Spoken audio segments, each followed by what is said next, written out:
Hello dear friends, subscribers and guests on my channel.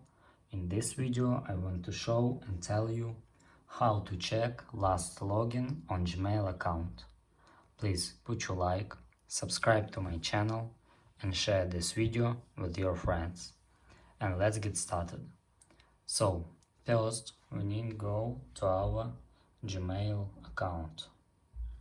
After that, swipe to the right and click security.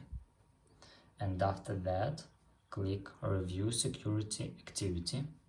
And after that, you can check last login on Gmail account. And that's all. This is very easy way to do.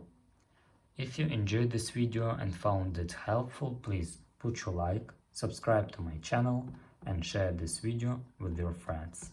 Bye bye everyone. See you later.